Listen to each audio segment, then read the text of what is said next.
اعوذ باللہ من الشیطان الرجیم، بسم اللہ الرحمن الرحیم۔ قانونی ٹی وی چینل کے دوستوں کو منصف عوان ایڈوکیٹ کا سلام۔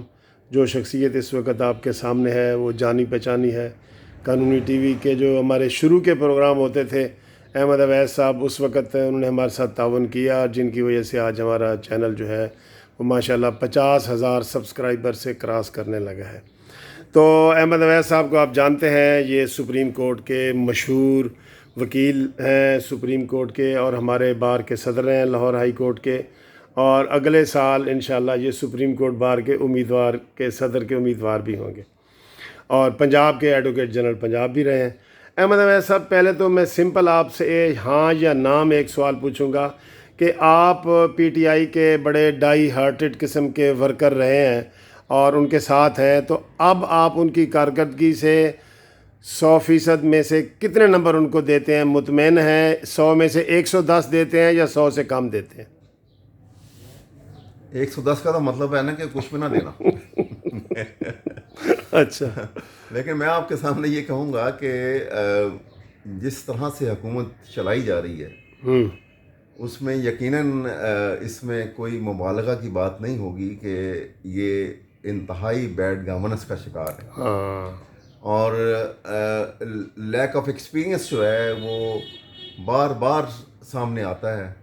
ہر نئے موڑ کے اوپر آپ دیکھیں تو ایسا لگتا ہے کہ due to lack of experience وہ جو اسٹیپ لینے چاہیے وہ اسٹیپ جو ہیں وہ لیے نہیں جاتے ہیں یا ڈیلیڈ اسٹیپ ہوتے ہیں۔ ٹھیک ہے، جبکہ سیاست کے اندر جو ہے وہ بالکل ایک موقع کے اوپر اگر فوراً اسٹیپ نہ لیا جائے تو وہ کاؤنٹر پروڈکٹیو ہو جاتا ہے۔ بلکہ میں یہ کہوں گا کہ انگلش کا جو محاورہ ہے stitch in time it is for politics, جی، کہ آپ کو وقت کے اوپر جو اسٹیپ نہیں لیں گے۔ مثلا میں آپ کو ایک چھوٹی سی مثال دیتا ہوں اپنے طور پہ، کہ ایک خطرناک حالات تھے کشمیر سے، معاملات جو ہیں بہت ایک الجھاؤ پیدا ہو گیا تھا، مودی نے جو صورتحال پیدا کی تھی۔ ایسی صورت میں مولانا فضل الرحمان نے اناؤنس کر دیا کہ جی میں لانگ مارچ کر رہا ہوں۔ ٹھیک، یہ ایک غلط موقع تھا، ڈس ریگارڈنگ کہ میں پی ٹی آئی سے ہوں تو میں یہ بات کر رہا ہوں، میں ایز اے نیشنلسٹ یہ بات کر رہا ہوں کہ that was absolutely not a time for any politician اور a political leader to launch such a campaign against اور long march against the present government اور اینی ایگزسٹنگ گورنمنٹ، کیونکہ وہ وقت نہیں تھا اس کام کے لیے۔ اور مطالبہ کیا تھا کہ جی وہ یہ حکومت وقت جو ہے اور پرویز میں یہ جو عمران خان جو ہے وہ پرائم منسٹرشپ سے استعفیٰ جب تک نہیں دیں گے وہ ختم نہیں کریں گے، اس قسم کی بات تھی۔ تو میرا خیال تو یہ تھا کہ اس کو سختی سے نپٹنا چاہیے تھا۔ وہ ٹائم ایسا تھا کہ آپ حکومت عوام کی طرف توجہ دو، آپ معاملات کی طرف توجہ دو، لیکن حکومت نے نہ معاملات جو تھے عوام کے وہ سدھارنے کی کوشش کی، نہ فارن افیئرس کی طرف توجہ دی جو کشمیر سے متعلقہ تھے، نہ internally law and order situation کو جو ہے وہ خراب ہونے دیا کہ آج مولانا جو ہے وہ دوسری لانگ مارچ کی بات کرنا شروع کر دیں۔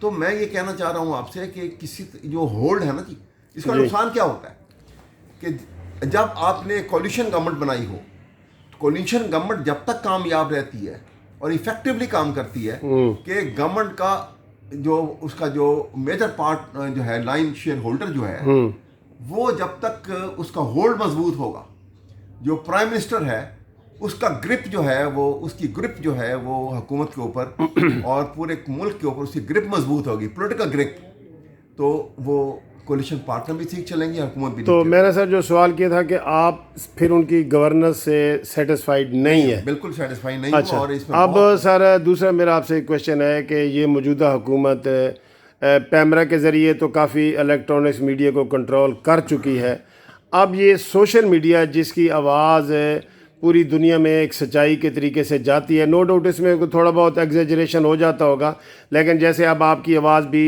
اس سوشل میڈیا کے ذریعے عوام تک جاتی ہے اور کروڑوں عوام اس کو دیکھتے ہیں اور پوری دنیا میں دیکھا جاتا ہے، تو اس کے اوپر بھی موجودہ حکومت کوئی چیک اینڈ بیلنس اور ایڈمنسٹریٹر مقرر کرنا چاہ رہی ہے، اس کو آپ کس حوالے سے، اظہار رائے کی آزادی کے حوالے سے آپ کیسا دیکھتے ہیں؟ ہونا چاہیے یہ جو گورنمنٹ کر رہی ہے یا نہیں؟ میرا خیال میں ایسے نہیں، ان طریقوں سے آپ ایک جو ہے ایک آزاد آواز کو اگر روکنا چاہیں تو وہ طریقہ کار غلط ہے، غلط ہے، کیونکہ آپ نے پہلے ہی پاکستان میں ایک قانون موجود ہے اور وہ قانون جو ہے اس میں آپ کی وہ لمیٹیشنز لگائی ہوئی ہیں کہ آپ نے اگر وہ حدود کو کراس کرتے ہیں تو آپ کے اوپر جو ہے ایک پینل چارج لگ سکتا ہے، آپ کو پروسیکیوٹ کیا جا سکتا ہے، آپ کو اوپر ڈیمیجز کے دعوے کیے جا سکتے ہیں. 100 طریقہ کار ہیں کہ جہاں سے، اور پھر جو نیشنل انٹرسٹ کے اگینسٹ آپ جہاں کوئی بات کر دیتے ہیں، تو اب یہاں پہ کیا ہوگا کہ اسٹیٹ انٹرسٹ کو،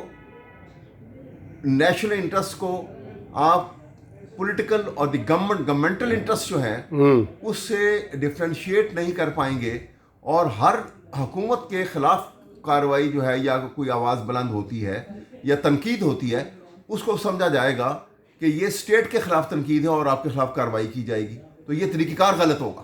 ٹھیک ہے. دیکھیے نا، آپ حکومت کی پالیسیز کے اوپر تو آبجیکٹ کر سکتے ہیں ایز اے پاکستانی. آپ اسٹیٹ آف پاکستان کے خلاف جو ہے آپ اگر کوئی بات کریں گے تو پھر وہ غداری کے مرتکب بھی ہو سکتے ہیں، کوئی اور آپ کے اوپر چارج لگ سکتا ہے. لیکن اس میں سر دیکھیں ذاتیات کی حد تک بھی لوگ نام لے رہے ہیں. اب مثلا فواد چودھری صاحب ہیں، ہم نام نہیں لیتے لیکن ایک مثال دینے کے لیے کہہ رہا ہوں. اس نے سمیع ابراہیم کو ایک تھپڑ مارا، پھر مبشر لقمان کو مارا، اسی سوشل میڈیا پہ اوپر جو وہ پروگرام یوٹیوب کے کرتے تھے، اس وجہ سے انہوں نے 2 تھپڑ فواد چودھری نے مارے. اور یہ فواد چودھری ہی تجویز دے رہے ہیں عمران خان صاحب کو کہ یوٹیوب کے اوپر SOPs اور ٹرم اینڈ کنڈیشن لگاؤ. تو اس طرح ذاتی لیول پہ سوچنا چاہیے. دیکھیں اس کے اوپر تو بہت میرے خیال پرنسپل سٹانس بھی اور سٹیپ جو ہے وہ پرائم منسٹر کو لینا چاہیے تھا. اس ایشو کے اوپر بھی لینا چاہیے تھا. اور اس کے بعد ابھی جب فیصل واڈا نے ٹی وی کے پروگرام میں ایک آرمی بوٹ رکھ کے اس نے جو بات کی تھی، جس طریقے سے اس کے اوپر بھی کوئی ایکشن نہیں لیا گیا. کوئی ایکشن نہیں لیا گیا. میرے نزدیک اس کو فور اس کو ڈسمس کرنا چاہیے تھا. He should have been fired کسی صورت بھی. اور فواد چودھری کے خلاف بھی وہاں کارروائی اس کے خلاف بھی ہونی چاہیے تھی. کوئی اس میں دو رائے نہیں ہے. ٹھیک ہے. یہ ڈسپلنری ایکشن ہے جو حکومت کو جو ہے وہ لینے چاہیے، اور کوئی کتنا قریب ہو قطع نظر اس کا یہ اسٹیپ لینے چاہیے، تاکہ آپ کو معاشرے کو ایک سویلائز طریقے سے آگے بڑھانا ہے. آپ نے معاشرے کو خراب نہیں کرنا ہے. آپ نے یہ تاثر جو ہے اس کو ڈسپیل کرنا ہے کہ جس کے ہاتھ میں طاقت ہے وہی طاقتور ہے. آپ کو اس کی جگہ پہ وہ معاشرہ بنانا ہے کہ جو قانون ہے وہ طاقتور ہے. صحیح ہے.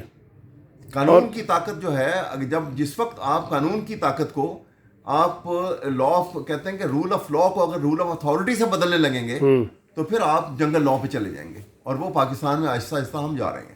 ٹھیک ہے. تھینک یو ویری مچ سر. آپ نے ہمارے ساتھ بڑی خوبصورت اور اچھی باتیں کی ہیں.